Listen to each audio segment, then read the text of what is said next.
Converse invented the canvas sneaker. Then Nike bought it for $2 billion, thinned the canvas, and glued on a sole that peels, and still charges you $70 for the name. A better-built pair sits right there for the same money. 6 canvas brands to stop, 3 worth every penny. You know the feeling. You bought the famous canvas shoe, wore it through one summer, and watched the rubber sole start lifting away from the toe. The canvas went limp and thin after a few washes. You blamed yourself or you blamed cheap luck. It was neither. It was the construction, quietly changed, sold to you on a logo that used to mean something. Let me show you exactly what happened and who still builds it right.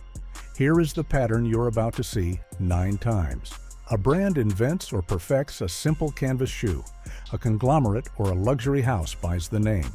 The construction quietly drops to hit a margin, and the price stays put or climbs. You keep paying for a reputation the current shoe no longer earns. Once you see it, you cannot unsee it. Number 1. Converse. Here is the spec that explains the peeling sole, and you have to understand it to never get fooled again. A canvas sneaker is joined to its sole one of 2 ways. Vulcanized, the rubber is cured to the upper with heat, which fuses them into one flexible, durable bond that holds for years.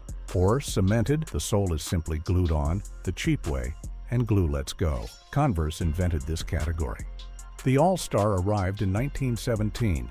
The Chuck Taylor became the most recognizable basketball shoe in history, and for decades it was genuinely, properly built. That heritage is real, and I respect it completely. But here is what happened to it.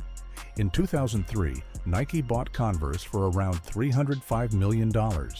The brand is now a roughly $2 billion annual subsidiary of the largest shoe company on earth. And under that ownership, the Chuck got quietly cheapened. The canvas thinned out. The construction shifted to the lowest cost factories. And the modern Chuck Taylor leans on a cemented, glue-dependent build that fails exactly where buyers complain. The sole peels at the toe. The thin canvas blows out at the flex point. Yet the price held at around $70 because the name still sells. That is the whole trick in one shoe. You are paying $70 for a thinned-out, glued version of a shoe that was once built to last. All of it riding on a century-old reputation Nike purchased and diluted. The label is never the canvas. The Chuck you remember from decades ago and the Chuck on the rack today share a logo and very little else. Nike even tried to fix it once. In 2015, it launched the Chuck 2 with a cushioned lunar lawn insole, an admission the original had gone hard and cheap. Then it quietly killed the Chuck 2 and went back to selling the thin, basic version at full price. The tell could not be clearer. When the owner upgrades the shoe, drops the upgrade, and keeps the price, the name was always the product. Your father's Chucks lasted years. Yours lasted a summer. Same logo, different shoe. The next one hides behind an even bigger conglomerate. One quick thing, and it's the one you've been asking for. You wanted the whole method in one place. Well, here it is. My new guide. Build a $2,000 wardrobe for $200. Every rule from this channel, no logos, no fluff. The link is below. Go build it. Number 2. Vans. Here is the insider truth, and it is a conglomerate story you have heard from me before. Credit first, because Vans earned its legend honestly. The brand built the skate world's most trusted shoe, the authentic, the era, the old school. The classic was vulcanized, grippy, and for years built in the United States. Skaters trusted it because the waffle sole stayed put and the construction took abuse. That legacy is genuine, but here is who owns it now. Vans is owned by VF Corporation, the same conglomerate behind the North Face and Timberland that I have walked you through before. One corporation, a closet full of famous logos. And under that mass market ownership, the once American-built classic moved to overseas mass production, built to a price point and a volume target. Now, to be fair, the better Vans lines still use real vulcanized construction. This is not a fully glued story like the Chuck. That keeps it out of the absolute basement. But the cost-cutting shows. The canvas runs lighter, the materials drifted toward the budget end, and the consistency skaters once relied on slipped as production chased margin across the lowest cost factories. You are paying $60 to $70 for a shoe priced on a skate heritage the conglomerate inherited rather than earned.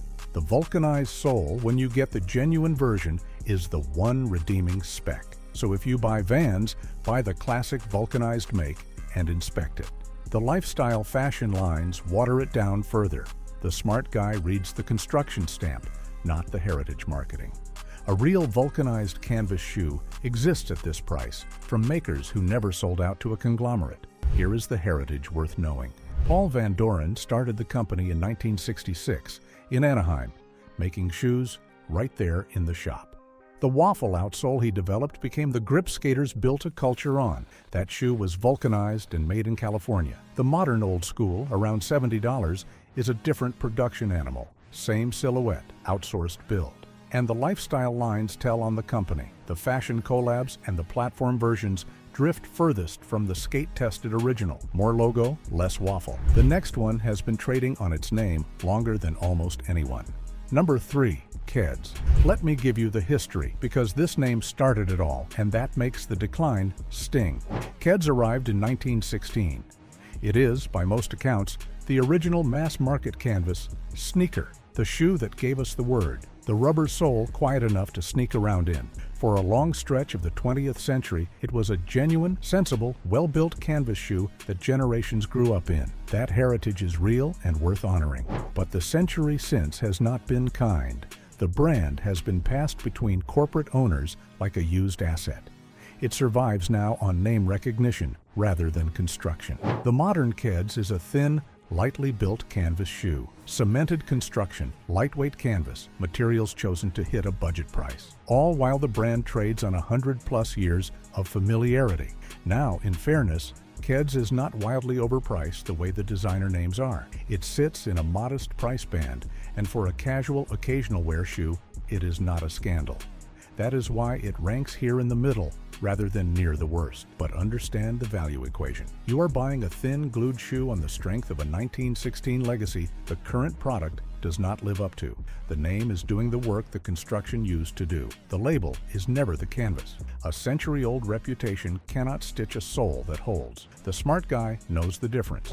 A brand that built the category versus a brand that now merely rents the memory of having built it. Follow the ownership and you see the decline written in deals. Keds passed from stride right into a string of footwear conglomerates. In 2023, Wolverine Worldwide sold it off to Designer Brands, the parent of the DSW retail chain. It was sold precisely because it was, in the seller's own words, a low-profit brand. That is what the 1916 name is now. A line item traded to help pay down someone's debt. The next one charged you a premium for a story instead of a shoe. Number 4, Toms. Here is the question that cuts to the center of it. What are you actually paying for with a pair of Toms? Because the answer is not the shoe. Toms built its entire business on the one-for-one marketing story. Buy a pair, give a pair. That story, not the construction, is what set the price. And it was a genuinely appealing story, but strip the cause away and look at the shoe on your foot.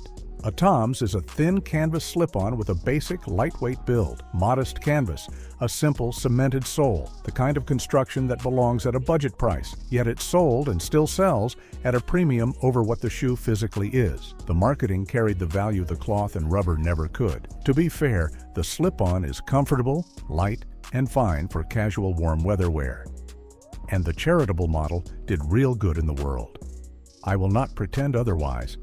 But this channel measures value per dollar, the shoe against the price.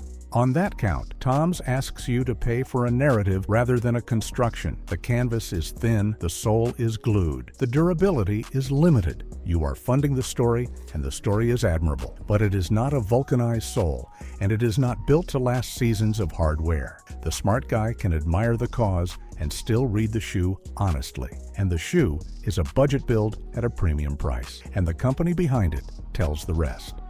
After years of mounting debt, Toms was handed to its creditors in a 2019 restructuring. The founder gave up his stake entirely, and the famous one-for-one giving model was quietly retired. The cause that justified the price is gone. What remains is a thin canvas slip-on and the muscle memory of a marketing campaign. The next one wraps a simple shoe in Italian fashion and a familiar conglomerate. Number 5. Superga.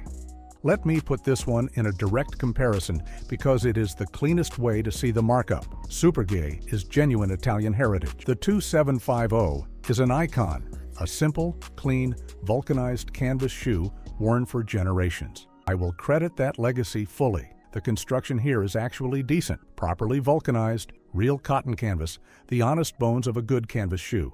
So why does it rank as a villain?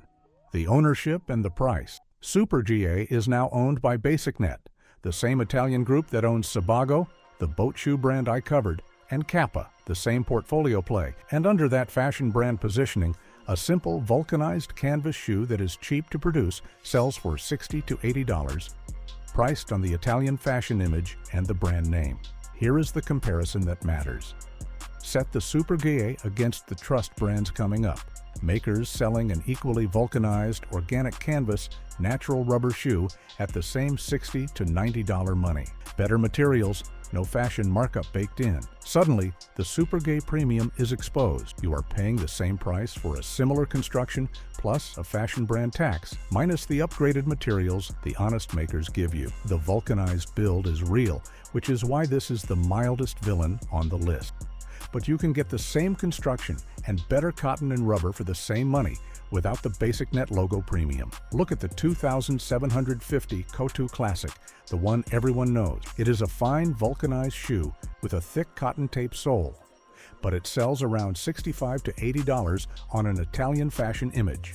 BasicNet's whole job is to monetize that image across a portfolio. The shoe is honest. The premium is the brand.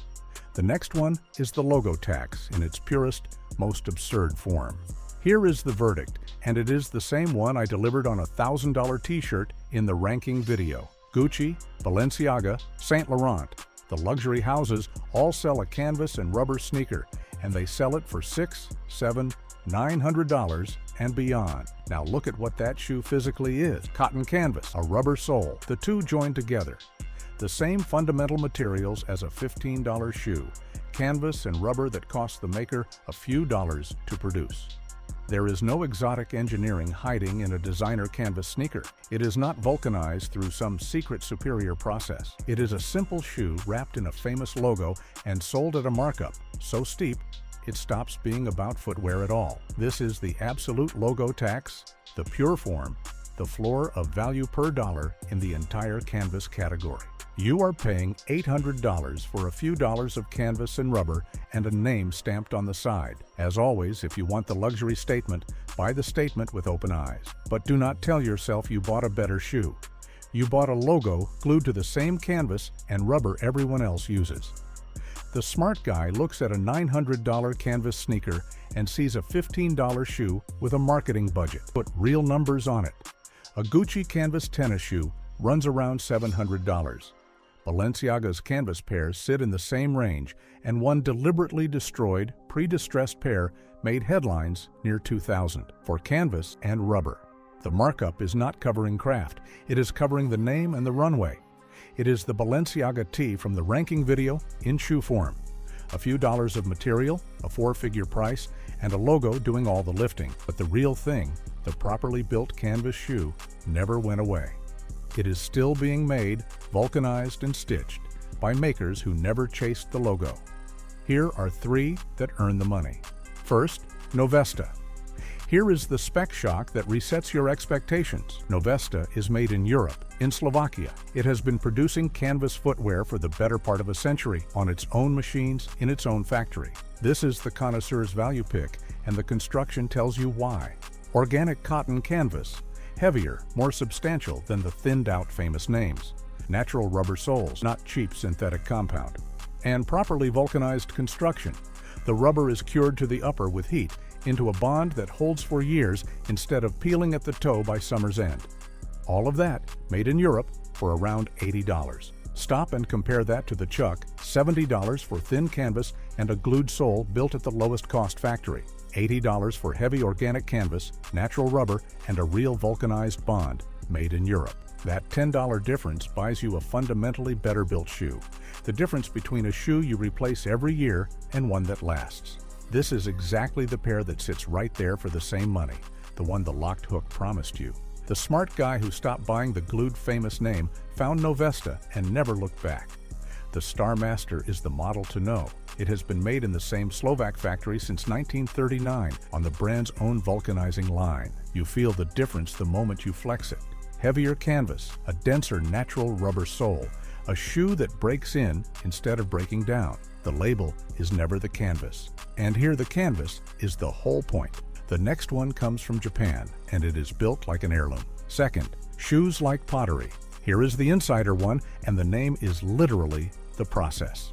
This Japanese shoe is made by the Moonstar company, which has produced footwear for over a century.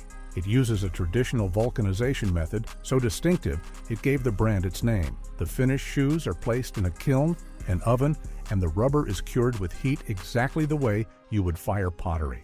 That slow, traditional kiln vulcanizing creates a rubber-to-canvas bond and a flexibility mass-cemented shoes cannot touch. A sole that simply does not peel on a shoe built to outlast nearly everything in this category.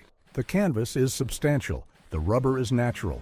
The construction is craft level, done by hand in small batches the old way. This is premium canvas craft, and yes, it costs more than the famous names. But you are paying for a genuinely superior construction you can see and feel, not a logo you're renting. Think about the contrast that defines this whole video. At the bottom, a luxury house glues a sole onto a few dollars of canvas and charges $800.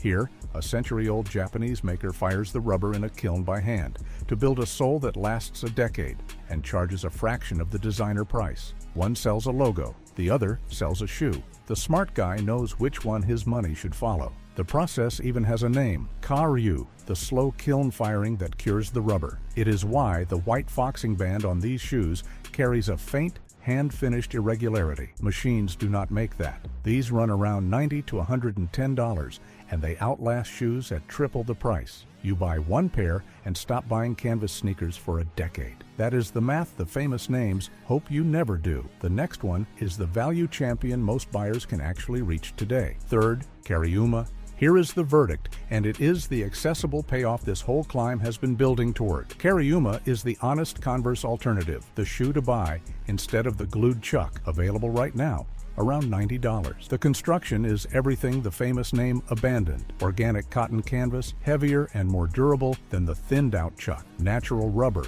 sustainably sourced. Durable, properly built construction that holds up to real daily wear instead of peeling apart in a season. And it is comfortable out of the box, which the traditional canvas shoes never were. For roughly $20 more than a Chuck Taylor, you get better canvas, better rubber, better construction, and a shoe genuinely built to last. The exact value the $70 famous name stopped delivering when Nike bought it and thinned it out. This is the pair for the man who wants the clean, classic canvas look without funding a conglomerate's margin on a glued shoe.